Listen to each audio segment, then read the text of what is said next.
For 300 years, humanity had walked among the stars with open hands and gentle words.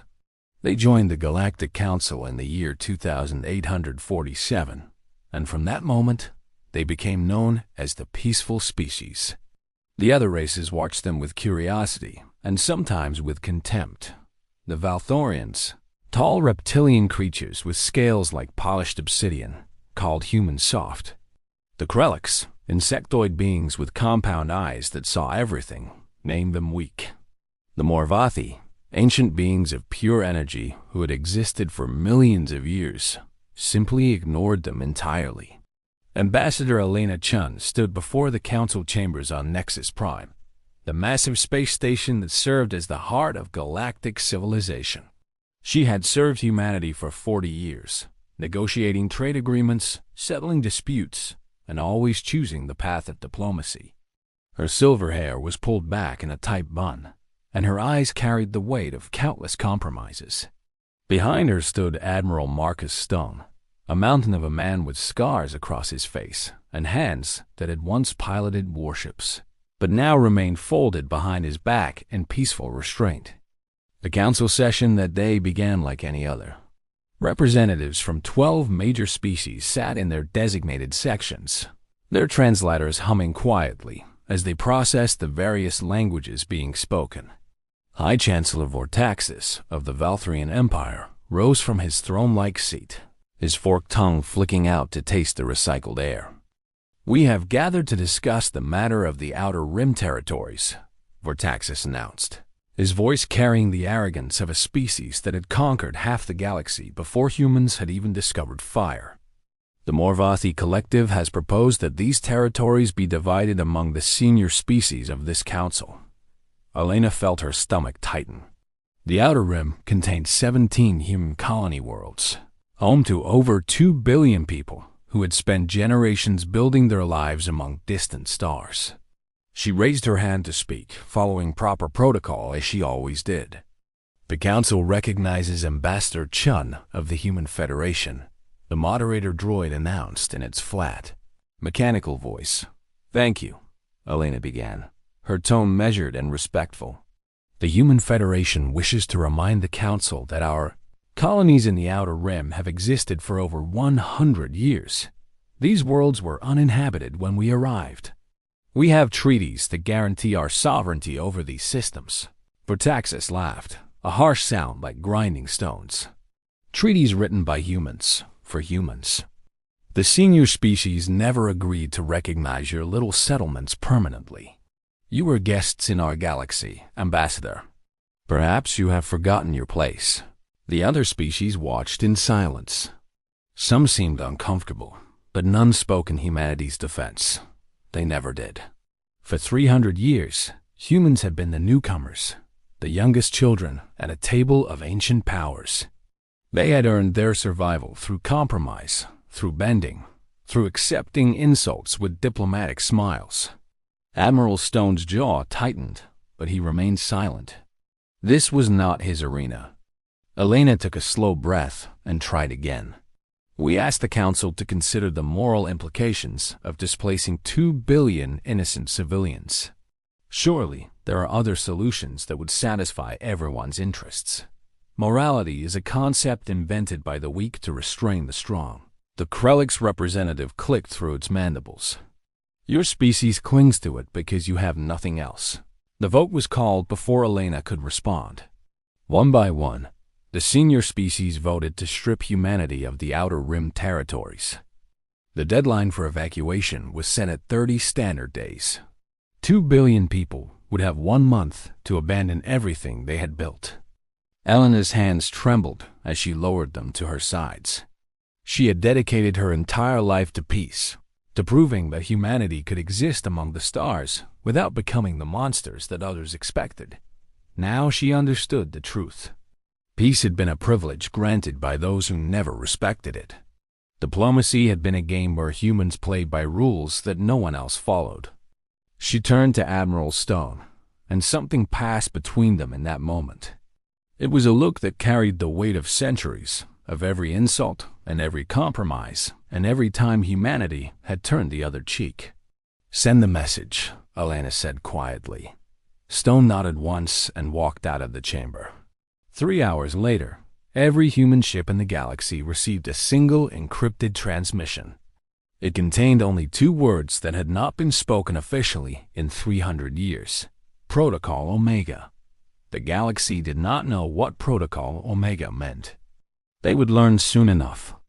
Deep in the asteroid belts of the Sol system, humanity's true shipyards awakened. For 3 centuries, humans had shown the galaxy small patrol vessels and unarmed transport ships. They had hidden their true fleet in hollowed-out asteroids, behind sensor-jamming fields, in places where no alien had ever been permitted to visit. The senior species believed they knew everything about human military capability.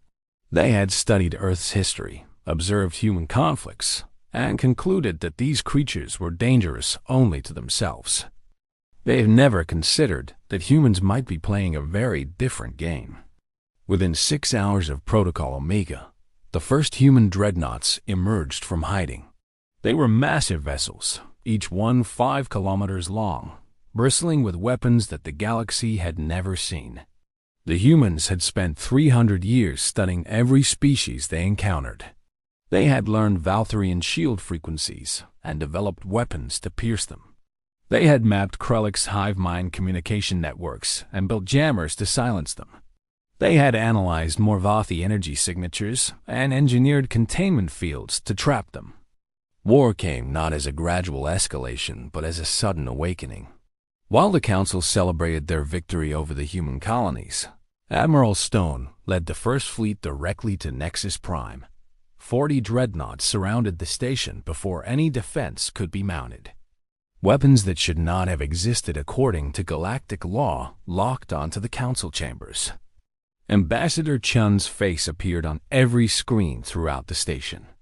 Her expression had changed. The diplomatic mask was gone, replaced by something ancient and cold. For 300 years, she announced, humanity has sought peace. We have compromised. We have negotiated. We have accepted insults and threats and the theft of our dignity because we believed that civilization required sacrifice. Today you taught us that we were wrong. Peace is not a virtue to be rewarded. It is a weakness to be exploited. You have made your position clear, and now we will make ours. The transmission ended. The weapons did not fire, not yet. Instead, humanity demonstrated exactly how thoroughly they have been underestimated. Across the galaxy, coordinated strikes hit critical targets simultaneously. The Valtherian homeworld found its orbital defense grid disabled by a computer virus that had been planted 70 years earlier, hiding in their systems and waiting for activation. The Krellick's Queen Mother's palace was surrounded by human ground forces who had been living among them as traders and laborers, their true identities hidden behind genetic modifications. The Morvathi Collective, beings who believed themselves invincible, discovered that human scientists had developed energy siphons that could drain their very essence. No species was spared the revelation of human capability. Every secret weapon, every hidden fleet, every prepared strategy unfolded with perfect coordination. The humans had been planning this for 300 years. Every smile, every handshake, every moment of apparent weakness had been part of a patient and terrible design. High Chancellor Vortaxis watched the reports flooding into the council chambers. His scales had turned pale, a sign of fear that his species rarely displayed. The human fleet had not fired a single shot at Nexus Prime. They did not need to.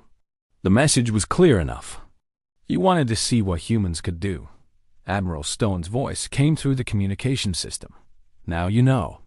We were never weak. We were never soft. We chose peace because we understood something that your ancient species never learned. War is easy. Peace is hard. We tried the hard path for 300 years, and you spat on it. The galaxy held its breath. In the 17 human colonies of the Outer Rim, people looked up at the sky and saw not evacuation ships, but warships bearing their flag. Families who had been preparing to abandon their homes received messages telling them to stay. The deadline for evacuation would not be met. It would not need to be.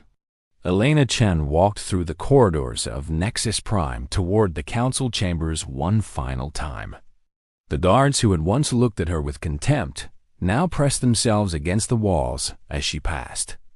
She entered the chamber where the senior species still sat, their confidence shattered, their certainty dissolved. "We will not destroy you," Elena said, her voice carrying to every corner of the room. "That would make us what you always believed we were. Instead, we offer you a choice. The same choice you never gave us. Accept humans as equals, respect our territories and our rights, and we will return to peace. True peace, this time. A peace built on mutual recognition rather than mutual exploitation." She paused and let the weight of the moment settle. Or refuse and discover that everything you have seen today is merely a fraction of what we have prepared. We have studied war longer than any species in this galaxy. We have perfected it. We have turned it into an art and a science and a terrible necessity. For 300 years, we chose not to share that knowledge with you. That choice remains ours to make. The vote was called again. This time, the result was unanimous. The Outer Rim territories would remain under human sovereignty. The Council would be restructured to give humanity equal standing. Every treaty would be renegotiated from a position of mutual respect. As Elena walked out of the chamber, Admiral Stone fell into step beside her. "Do you think they understand now?" he asked. Elena considered the question. Outside the viewport, human dreadnoughts hung in space like patient predators. They had won without firing a shot at Nexus Prime, though reports from across the galaxy told of targeted strikes that had crippled military infrastructure everywhere. "They understand that we are dangerous," she said finally. "Whether they understand why we chose peace for so long is another matter entirely. We chose it because we knew what we were capable of. We knew the monster that lives inside humanity, the one that conquered our own world and nearly destroyed it. We came to the stars hoping to be better than our history." She turned to look at the council chambers one last time. "Today we learned that being better requires strength, not just restraint. Peace means nothing if you cannot defend it. The galaxy will remember this day. They will remember that humans stopped playing nice, and war began instantly. But they should also remember that we offered peace again at the end. That choice defines us more than any weapon we carry." The human fleet remained in position around Nexus Prime for 3 more days while the new treaties were drafted. Then, as quietly as they had appeared, the dreadnoughts slipped back into the shadows of the galaxy. The hidden shipyards closed their doors. The weapon systems went dormant. Humanity returned to peace, but this time, no one mistook that peace for weakness. The galaxy had learned its lesson. Some species resented the new order, but none dared to challenge it openly. Others began to study human history with fresh eyes, trying to understand how a species so young could have prepared so thoroughly for a conflict they had spent centuries avoiding. The answer was simple, though few truly grasped it. Humans had always known what they were capable of. They had simply hoped they would never have to prove it. Now that hope was gone, replaced by something harder and older and more enduring. Humanity stood among the stars as equals at last, not because the galaxy had welcomed them, but because the galaxy had finally learned to fear them. It was not the ending that Ambassador Chun had wanted, but it was the ending that her people needed. The war began instantly when humans stopped playing nice. It ended just as quickly when the galaxy realized that playing nice had always been humanity's choice, not their nature.